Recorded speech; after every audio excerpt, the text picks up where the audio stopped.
Hello, 4th, 5th, 6th, 7th, and 8th grade. We talked in the first video about shapes. We talked about geometric shapes and organic shapes. And now we're going to talk about a type of artwork that heavily involves shapes. So the whole piece of artwork is made out of shapes. And that's called collage.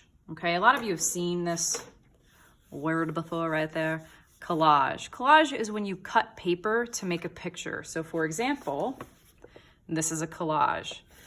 The artist didn't draw the picture with a marker or a pencil. They cut out paper in different shapes to make their image. So this one, you might be able to tell what this is trying to represent, what the subject of this is. If you said a landscape in winter, good job. Have some trees, a leafless tree there, moon, snowflakes.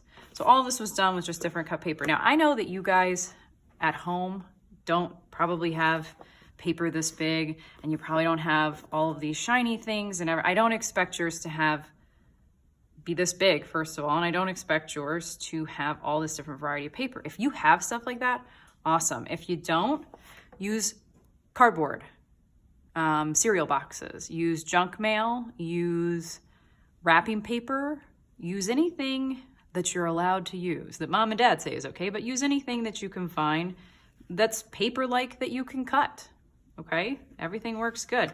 If all you have is just blank white paper, then take some crayons or colored pencils, color it all over, and then you can cut from that to have different colored paper, okay?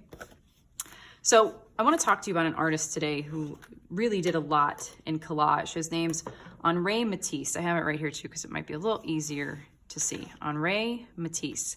He was a painter first, and then he became a collage artist later on in his life. And I'm going to link this school's page right here in Google Classroom because they really have an awesome page about Henri Matisse.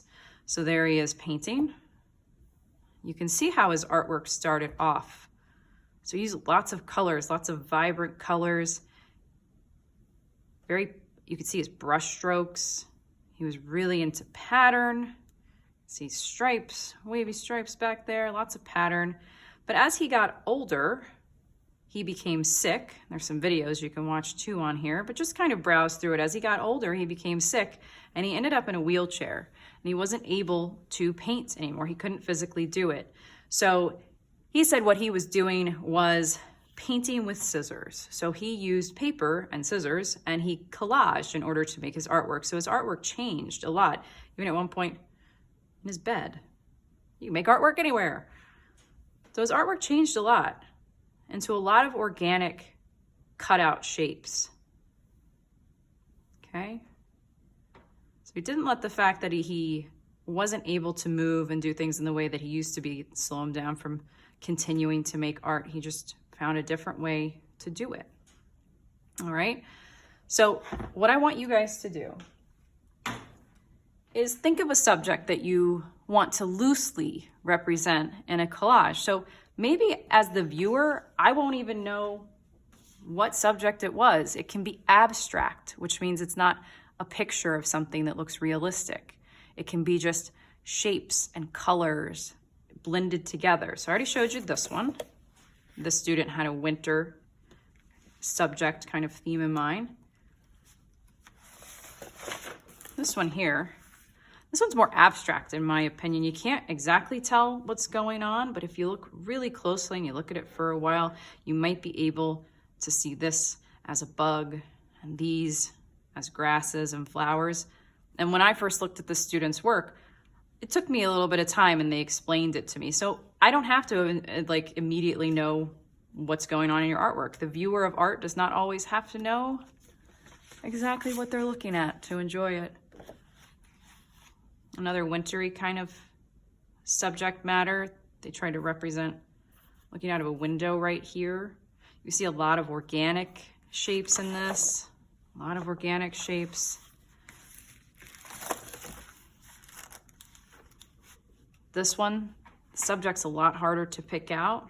I kind of get a sense that that's a sun and there's waves and it's warm outside. But again, it's It's whatever the artist wanted to put out there, whatever they were trying to represent. I don't exactly have to be able to figure it out. Key to making collages successful is layering paper. So not just one piece of paper, but one background piece of paper, and then another smaller shape, and then another interesting shape on top of that, and layering it up. And by the way, you have 2 weeks for this project because it's going to take you a little bit longer than the other ones because you got to deal with scissors and glue and things. If you don't have glue, you can actually just take your paper, lay your shapes on top, take a photo of it, and then send that to me. I don't have to know that it's not glued down, but if you want to be able to keep it and hang it up, make sure you glue it or tape it in some way. A lot of wintry themes ones. This one's a little bit smaller. Oh, maybe. Aha! They cut it down and made a different piece of art with it. They actually cut it down smaller. Okay, I just now realized that was one piece before. So there's a lot of different ways to go about it. You could do something maybe with ocean as a subject, or mountains, or a specific sport, or whatever you'd like, whatever your interests are. A specific video game, you just have to use the shapes, organic and geometric, and layer them to make your collage, okay? I hope you have fun. Just let me know if you have any questions. You can email me. And remember, all of your artwork needs to be taken. You need to take a photo of it and you need to submit it through Google Classroom. I'm not going to accept any submissions through my email because they just get lost in there. When they're in Google Classroom, I can grade them right from there. And that's the only way that we can keep it together, folks. Okay? So have fun. Bye-bye.